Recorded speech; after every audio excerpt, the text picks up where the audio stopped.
Magandang araw! Ngayon ay tatalakayin natin ang pagpapahalaga at virtue bilang batayan ng sariling pagpapasya, pagkilos at pakikipagkapwa ay gabay tungo sa katotohanan at kabutihan.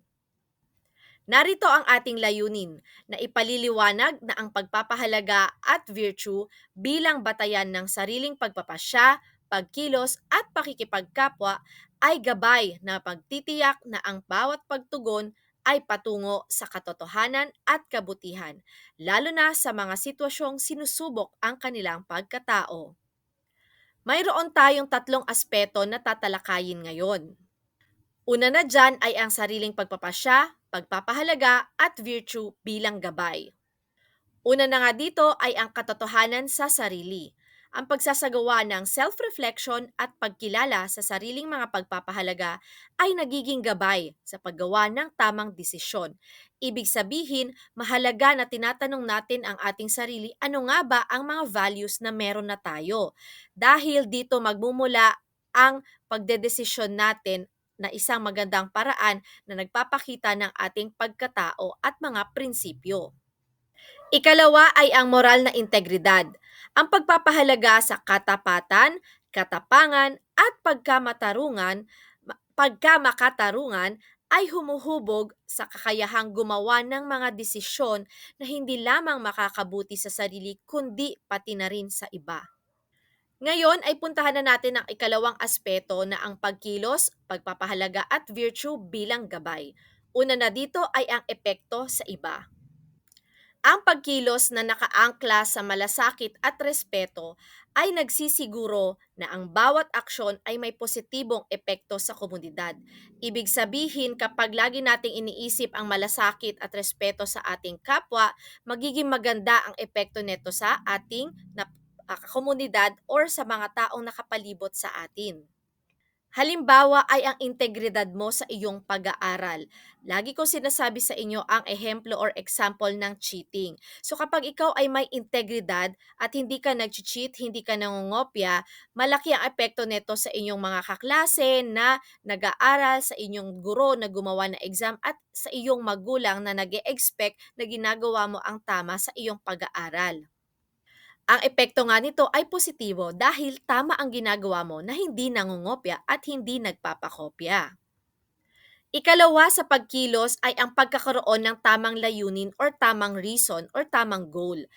Ang virtues tulad ng kasipagan at pagtitimpi ay nagdudulot ng mas makabuluhang resulta dahil ang mga pagkilos ay bunga ng masusing kasamahan o ng masusing pag-iisip at pagsusumikap, hindi pa dalos-dalos o pang sariling interes lamang.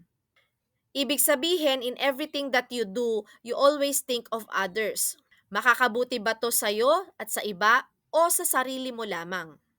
Ikatlong aspeto ay ang pakikipagkapwa, pagpapahalaga at virtue bilang gabay. At una na nga dito ay ang pagbubuo ng magandang relasyon. Tandaan na ang virtues ng pagkamapagbigay, kabaitan at respeto ay nagtataguyod ng mas matibay at positibong relasyon sa iba. Lalo na ang pagkakaroon ng pagkaunawa or empathy at pagkakapwa-tao ay nakakabuo ng komunidad na puno ng pag-unawa at suporta. At ang huli para sa pakikipagkapwa ay ang pagkilos para sa kabutihan. Ang pagsasabuhay ng mga pagpapahalaga sa pakikipagkapwa ay humuhubog sa isang kultura ng kabutihan at katotohanan.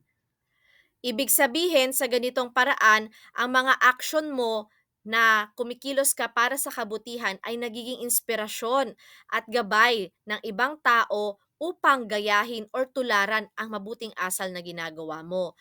So kung lahat ng ating mga tinalakay katulad ng paggawa ng desisyon, pagkilos at pakikipagkapwa ay nakaangkla sa mga minensyon natin na mga values at virtues, magiging magandang epek nito sa ating komunidad.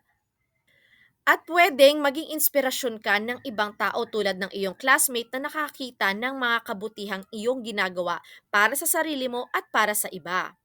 Ang pagpapahalaga at virtues ay hindi lamang mga konsepto kundi mga practical na guide na maaaring gamitin sa pang-araw-araw na buhay. Sa pamamagitan ng pagsasabuhay ng mga ito, natitiyak na ang bawat desisyon mo, ang bawat pagkilos mo at pakikitungo sa kapwa ay naaayon sa landas ng katotohanan at kabutihan. So laging tandaan, gagamitin natin ang ating mga virtues at inspirado ng ating values lagi sa papunta sa katotohanan at kabutihan.